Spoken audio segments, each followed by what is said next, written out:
घर और किचन के काम को आसान और बेहतर बनाने के लिए कुछ ऐसे टिप्स एंड ट्रिक्स लेके आई हूँ जो आपको बहुत ज़्यादा यूजफुल लगेगा। साथ ही साथ आपके ढेर सारे पैसे भी बचेंगे। तो समय और पैसे को बचाना है और काम को आसान और सिंपल बनाना है, तो इन सारे टिप्स को ज़रूर से ट्राई करके देखिएगा फ्रेंड।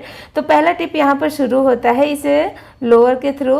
बच्चों के लिए जब हम कपड़े लेते हैं तो थोड़े से बड़े लेते हैं, क्योंकि उनका ग्रोथ ईयर्स रहता है, वो बढ़ते रहते हैं, तो बहुत जल्दी से उनके कपड़े छोटे हो जाते हैं। तो हम सोचते हैं कि 1-2 नंबर बड़ा ले ताकि ये थोड़े से लंबे टाइम तक चले।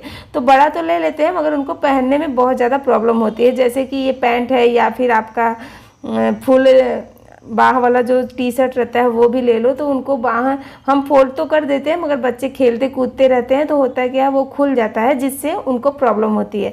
तो एक सिंपल सा आइडिया बताती हूँ जिसका इस्तेमाल करके आप इसे छोटा भी कर लेंगी और बाद में इसे बड़ा भी कर सकती हैं। तो उसके लिए आपको क्या करना है, इस तरीके से सुई धागा लेना है और अंदर की साइड से आपको सुई को डालना है। ऊपर की साइड से मत डालिएगा और इस तरीके से अंदर की साइड से इसे ऊपर डाल देना है। जहाँ से आपको छोटा करना है बस वहीं पर रखना है। उसके बाद इस तरीके से 2 साइड किनारे से सिलाई करना है। आप देख सकती हैं जैसे मैं वीडियो में दिखा रही हूँ, बस वैसे ही आपको सिलाई करना है। और जितना आपको छोटा करना है ना, उतना दूरी रखिएगा दोनों लाइन में, ठीक है।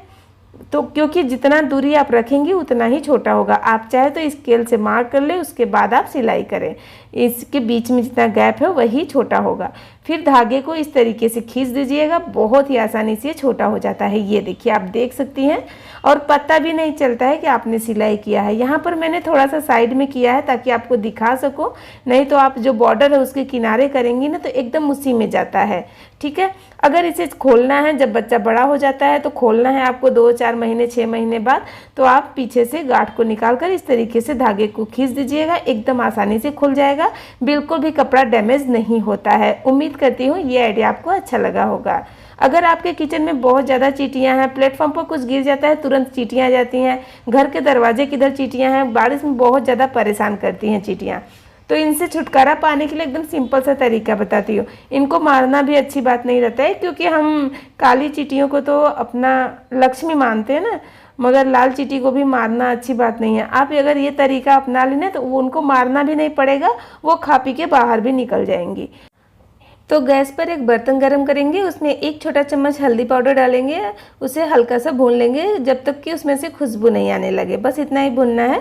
फिर गैस का फ्लेम बंद करना है, बर्तन को हल्का सा ठंडा होने दें। उसके बाद इसके अंदर 1 चम्मच भर के टेलकम पाउडर डाल दीजिएगा।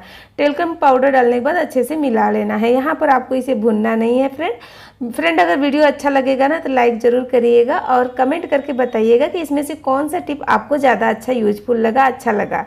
चैनल को सब्सक्राइब जरूर कर लीजिएगा। और यहाँ पर मैंने अच्छे से इसे मिला लिया है। अब इसे इस्तेमाल कैसे करना है चलिए दिखा देती हूँ। तो यहाँ पर जो मेरा किचन का प्लेटफॉर्म है ना, इधर चींटियाँ अक्सर आ जाती हैं। रोटी का डब्बा वगैरह रखो तो उसमें भी पड़ जाती हैं, दूध में भी गिर जाती हैं। तो आप क्या करें, इस तरीके से गैस चूल्हे के साइड में भी आप इसे छिड़क सकती हैं। बस 2-3 दिन अगर लगातार करेंगी ना तो फिर वापस से वो लोग नहीं आती हैं। और ऐसे छिड़क दीजिए। बारिश के मौसम में ज़्यादा प्रॉब्लम होता है, क्योंकि मॉइस्चर हो जाता है ना, तो चींटियाँ बहुत ज़्यादा निकल के आती हैं। तो आप इस टाइम पर इसे इस्तेमाल कर सकती हैं। अगर गुड़ वगैरह का मिठाई का डब्बा है उस पर भी आ जा रही हैं तो आप इस तरीके से छिड़क कर उसके ऊपर रखिए, नहीं आएंगी। अगला टिप मेरा झाड़ू को लेकर है फ्रेंड। अक्सर आपने देखा होगा कि बारिश के मौसम हो या कोई भी मौसम हो, जब हम झाड़ू को धो देते हैं ना तो ऊपर से तो सूख जाता है, आगे से भी सूख जाता है, मगर ये जो पीछे वाला हिस्सा है ना ये नहीं सूखता है। कभी कभी तो चींटियाँ इसके अंदर भी घुस जाती हैं, और जब हम उठाते हैं झाड़ू लगाने के लिए तो पूरे घर में चींटियाँ हो जाती हैं। तो अगर उस टाइम पर चींटी इसके अंदर हो गई है ना तो आप इसे डालकर ऐसे निकाल सकती हैं। जब आप इसे डाल देंगी ना तो वो खुद ही बाहर हो जाती हैं, सारी चींटियाँ बाहर हो जाएंगी। तो आप इसे डालकर झाड़ू को कहीं मतलब बाहर एरिया में रखिएगा, जैसे बालकनी है या फिर कहीं भी आप बाहर रखिएगा ताकि आपके घर में वापस नहीं आए।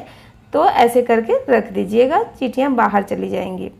अब अगला टिप मेरा इस पुराने से ब्रश और इस जार को लेकर है। जार को हम अंदर से तो बहुत अच्छे से क्लीन कर लेते हैं, मगर इसके पीछे का हिस्सा देखिए इस तरीके से ना गंदा हो जाता है और हम ध्यान भी नहीं देते हैं। हम सोचते हैं चलो जाने दो, खाने वाला चीज़ तो अंदर रखना है, ठीक है। मगर इसे क्लीन करने के लिए अगर हम ब्रश का भी इस्तेमाल करते हैं ना, तो ऐसे ब्रश बराबर उस जगह पर कोने कोने में नहीं पहुंचता है।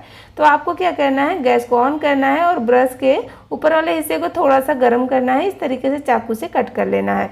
उसके बाद इसका जो डंडी है ना, उसे वापस से गर्म करना है इस तरीके से। देखिए, अगर इस टूल को एक बार बना लेंगे ना, तो यकीन मानिए आपको ये लंबे टाइम तक इस्तेमाल में आएगा।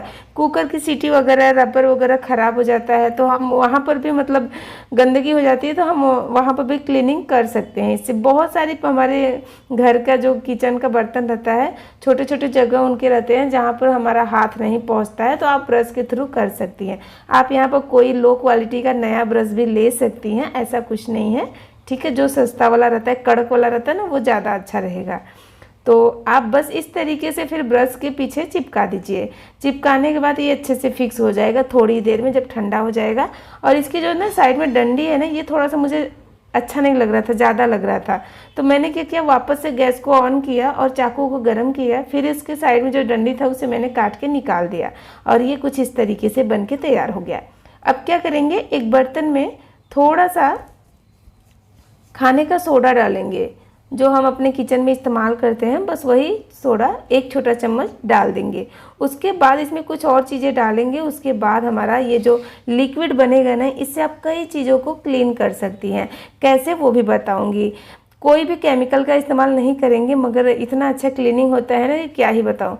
अब इसके अंदर डालेंगे 1 छोटा चम्मच कोलगेट। यहाँ पर आपको ना वाइट कोलगेट लेना है। वाइट कोलगेट जो रहता है ये बहुत ही अच्छा क्लीनिंग करता है। अब साथ में लेंगे नींबू का रस, तो इसमें आप नींबू का रस डाल दीजिए अगर नींबू है तो, नहीं तो आप विनेगर भी ले सकती हैं, यानी वाइट मतलब सफ़ेद सिरका, ठीक है। तो आप ये लीजिए या फिर नींबू का, दोनों में से कोई भी लीजिए, कोई फ़र्क नहीं पड़ेगा। तो यहाँ पर मैं विनेगर डाल रही हूँ, बस 2 चम्मच के करीब मैंने इसमें विनेगर डाल दिया। अब खूब अच्छे से मिलाना है।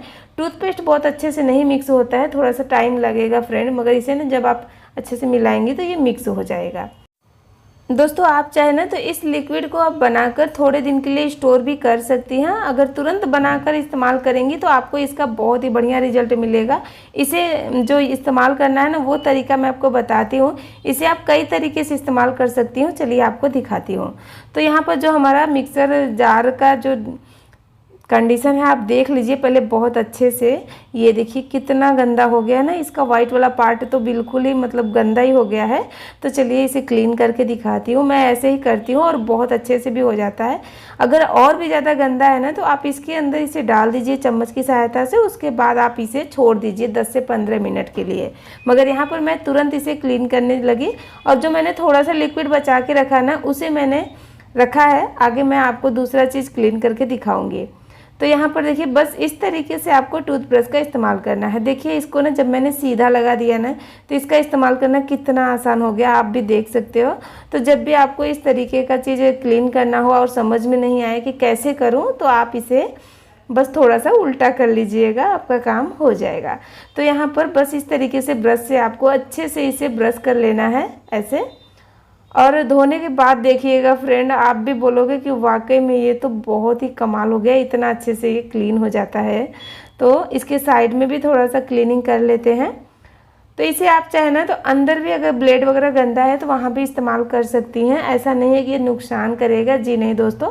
हार्पिक वगैरह का अगर इस्तेमाल कर रही हैं ना, तो उसका इस्तेमाल आप कभी भी अपने खाने वाले बर्तन के अंदर के साइड मत किया करिए। तो यहाँ पर मैंने अच्छे से इसे क्लीन कर लिया है। अब इसे धो लेती हूँ। धोने के बाद देखिए बहुत ही अच्छे से क्लीन हो गया है। ये देखिए मैं आप पूरी कोशिश कर रही हूँ। और पहले का फ़ोटो देखिए, दोनों मैंने आपके साथ लगा दिया है। ये देखिए बहुत अच्छे से हो गया है ना। तो इस पर तो एक लाइक बनता ही है, ज़रूर से करिएगा और बताइएगा इसमें से कौन सा टिप आपको बहुत अच्छा लगा। अब चलिए जो बचा हुआ लिक्विड है ना, इसका कैसे इस्तेमाल करना है वो बताती हूँ। तो फ्रेंड, हमारे घर में कई सारे मोबाइल रहते हैं, तो उसके साथ साथ चार्जर भी रहता है। तो ये जो वायर है ना, ये बहुत ही गंदे हो जाते हैं। यहाँ पर जो वाइट रहता है तो बहुत ज़्यादा दिखता भी है, अगर ब्लैक कलर का चार्जर है तो नहीं दिखेगा। तो मैं इसे हमेशा क्लीन करती रहती हूँ। इसके लिए बहुत ज़्यादा तो गंदा नहीं है, मगर हो गया है। कैमरे में शायद आपको नहीं दिख रहा होगा, जब क्लीन कर लूँगी उसके बाद आपको फ़र्क भी दिखेगा।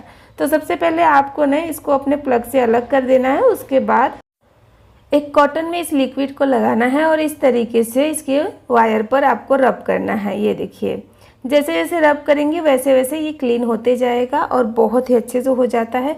बहुत ज़्यादा अगर गंदा है तो आप इसे लगा कर 10 मिनट के लिए छोड़ दीजिएगा। उसके बाद फिर से इसे रब करके कपड़े से पोंछ लीजिएगा। यहाँ पर आपको धोना नहीं है फ्रेंड, ध्यान रखिएगा। इलेक्ट्रॉनिक चीज़ है तो हम इस पर पानी का इस्तेमाल बिल्कुल नहीं करेंगे। इस तरीके से एक गीला कपड़ा ले लें, उससे इस तरीके से पोंछ लें। पोंछने के बाद फिर सूखे कपड़े से पोंछकर पंखे में रख दें, यानी पंखे के नीचे रख दें ताकि ये अच्छे से सूख जाए।